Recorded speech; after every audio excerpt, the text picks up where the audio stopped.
Sorry wrong number रुला देने वाली कहानी। माता पिता के साथ दो भाइयों सहित अनीता बहुत ही खुशहाल और शरीफ घराने की रहने वाली थी। जब वह बड़ी हुई तो अच्छे और अमीर खानदान में उसकी शादी हुई।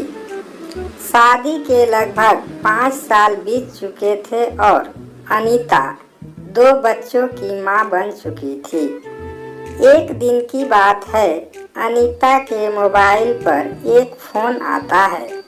जब वह फोन रिसीव करती है तो सामने से किसी अनजान शख्स की आवाज़ सुनकर उसने कहा, सॉरी रॉन्ग नंबर, और कॉल डिस्कनेक्ट कर दी।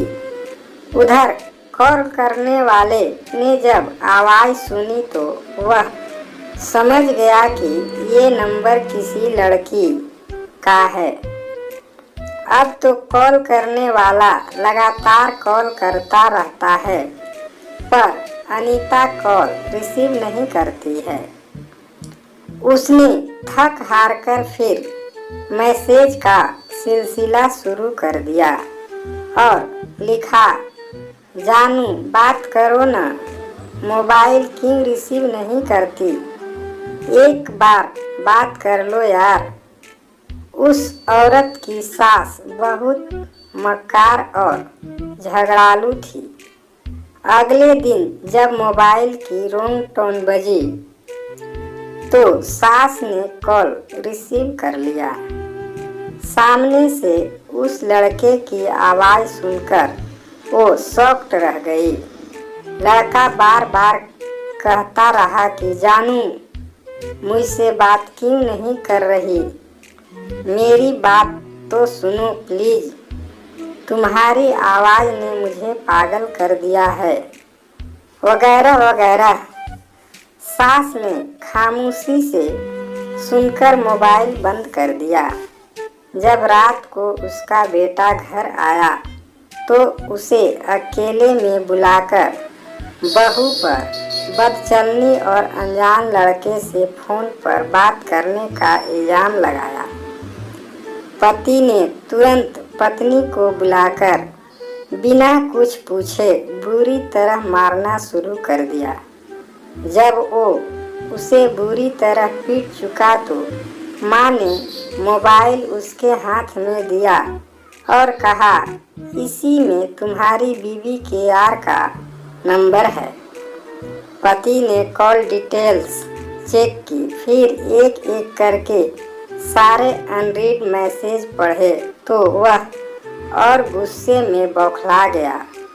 उसने तुरंत बीवी को रस्सी से बांधा और फिर से बेतहाशा पीटने लगा।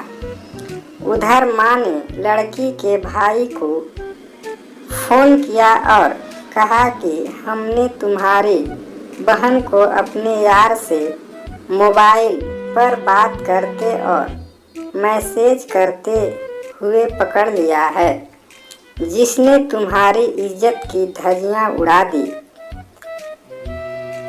खबर सुनकर तुरंत उस लड़की का भाई और उसकी माँ भी वहां पहुंच गए। पति और सास ने इल्ज़ाम लगाए और ताने मारे तो लड़की के भाई ने भी उसे बालों से पकड़कर पीटना शुरू कर दिया। लड़की कस्में खाती रही, झूठे इल्ज़ाम के लिए चीखती चिल्लाती रही, अपनी सफाई देती रही।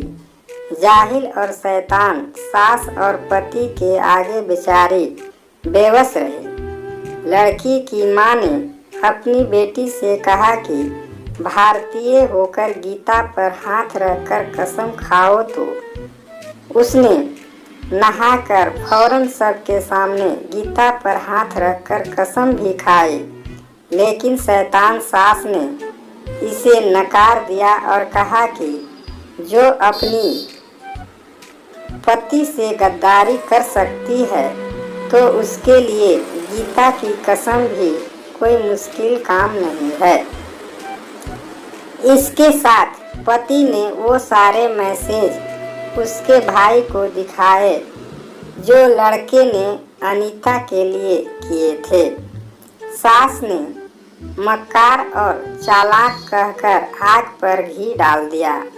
लड़की के भाई को गुस्सा आई और उसका पारा 7वें आसमान पर जा पहुंचा।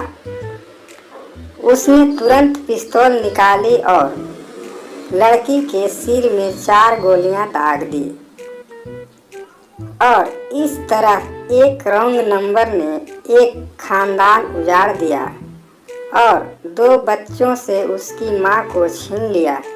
जब लड़की के दूसरी भाई को खबर हुई तो उसने अपने भाई, भाभी और बहन के शौहर और सास के साथ उस अनजान नंबर पर FIR दर्ज कर दी। पुलिस आई तो गोली मारने वाले भाई को जेल भेज दिया। पुलिस साइबर ने जब मोबाइल की जांच की तो पता चला कि लड़की ने सिर्फ एक बार रॉन्ग नंबर को रिसीव किया था।